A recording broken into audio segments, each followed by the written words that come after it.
사랑하시는 성도 여러분, 오늘 아침에는 시편 18편 20절부터 31절의 말씀을 함께 묵상하겠습니다. 다윗은 하나님만이 자신의 반석이시고 요새이시고 건지시는 이시며 피할 바위가 되심을 그렇게 찬송해서 드렸습니다. 불의가 창소와 같이 홍소와 같이 밀려드는 세상 가운데 하나님의 말씀의 방법대로 말씀을 지키고 살아가는 것이 얼마나 어려운지를 잘 알고 있었던 다윗에게 있어서 주의 말씀을 따라갈 때에 주시는 하나님의 은혜를 오늘 본문에서는 찬양하고 있는 것이죠. 오늘 본문의 말씀 20절과 31절을 곰곰이 묵상해 보면 처음에는 당황스러워 할 수도 있을 것입니다. 그 이유는 다윗이 마치 자신의 의의를, 자신의 완전함을 주장하고 그것에 따라 하나님이 상급을 주셨다라고 그렇게 주장하는 것처럼 보여지기 때문에 그렇습니다. 20절 말씀에는 내 의를 따라 상 주시며 내 손의 깨끗함을 따라 내게 갚으셨으니 라고 말하기도 하고 23절에도 그의 앞에 완전하여 나의 죄악에서 스스로 자신을 지켰다라고 말하기도 하며 24절 말씀에는 여호와께서 내 의를 따라 갚으시되 내 손이 깨끗한 만큼 내게 갚으셨다라고 말하기도 하기 때문에 그렇습니다. 사람이 누가 하나님 앞에서 의로울 수 있겠습니까? 그 어떤 사람이 완전할 수 있겠습니까? 그런데 다윗이 오늘 본문에서 자신의 의를 이야기하고 자신의 손의 깨끗함을, 자신의 완전함을 주장하니 우리는 당황스러울 수밖에 없는 것이죠. 그런데 하나님 앞에서 완전한 사람, 의로운 사람이 없다는 사실과 자신의 행위에 있어서 주의 말씀을 따라갔을 때에 하나님께서 공의롭게 심판하시고 공의로운 판단으로 상급을 주시는 하나님이심을 믿는 것과는 그렇게 부조화스러운 것은 아닐 것입니다. 무슨 이야기입니까? 우리는 우리 스스로 하나님 앞에 의로울 사람이 없을 것입니다. 또한 우리가 하나님 앞에 갈 때까지 스스로 완전하다고 이야기할 사람도 없게 될 것입니다. 그럼에도 불구하고 하나님은 우리에게 완전을 요구하셨습니다. 아브라함에게는 말씀하셨고 예수님께서 제자들에게 그리스도의 삶인, 그리스도인의 삶이 무엇인지를 그렇게 잘 보여주셨지 않습니까?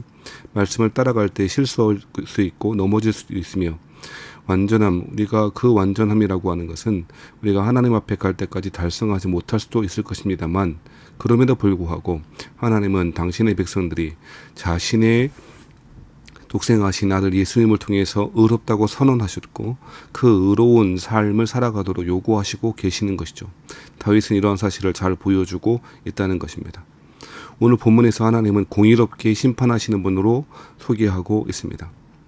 다윗은 사울을 죽일 수도 있었고 하나님의 방법이 아닌 자신의 힘과 능력으로 왕권을 차지할 수도 있는 기회가 여러 차례 있었음에도 불구하고 하나님께서 기름 부으신 자를 해할 수 없다라고 하는 하나님의 말씀을 존중하는 태도를 가지고 있었고 하나님은 그에게 수많은 고통과 고난의 굴곡진 삶을 살아가는 그 결국에 하나님께서 상 주셨다고 고백하고 있는 것이죠. 다윗 스스로 의로운 사람이라기보다 하나님께서 그에게 은혜를 주셨고 그 은혜에 따라 의로운 자로 선언해 주심으로 말미암아 구별해 주심으로 말미암아 그 다윗의 애씀, 그 다윗의 행동을 통하여 하나님 축복해 주시고 있는 것이죠. 하나님은 공의로우신 하나님이심을 잊지 말아야 할 것입니다. 다윗이 교만해서 자신의 의를 주장하는 것이 아니고 다윗이 교만하여 자신의 완전함을 주장하는 것이 아닌 것입니다. 오직 완전한 것은 하나님의 말씀밖에 없고 하나님의 말씀만이 참 진리이다는 사실을 30절, 31절에서 이야기하지 않습니까? 30절, 31절에 뭐라고 이야기하죠?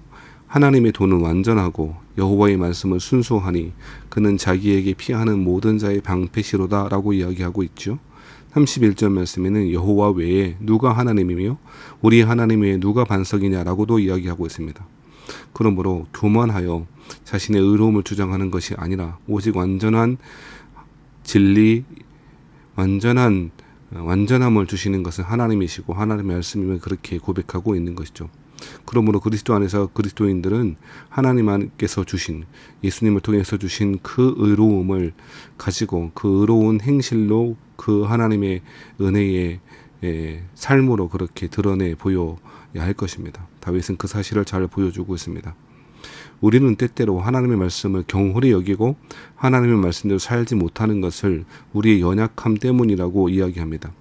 물론 그것도 사실이겠습니다만 그 말이 우리의 연약함이 하나님의 말씀을 존중하고 그 말씀대로 살아가지 못하는 것에 대한 핑계가 돼서는 안 될 것입니다.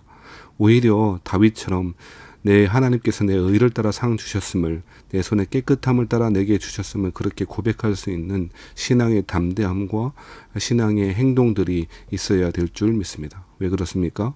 하나님은 공의로 심판하시며 공의로 갚아주시는 하나님이시기 때문에 그렇습니다. 반면에 주께서 곤고한 백성을 구원하시지만 교만한 눈은 낮추시리이다 라고 그렇게 27절에서 말하지 않습니까?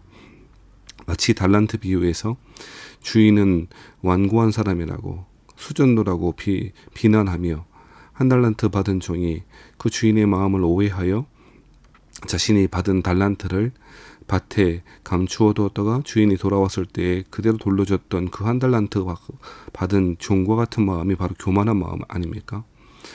계시를 살펴보면 우리가 하나님께 받은 것은 합당한 만큼 받은 것이 아니고 우리의 삶의 행동에 따라 갚아주신 것보다도 훨씬 더 풍성한 은혜를 주시는 분이 우리 하나님 아닙니까?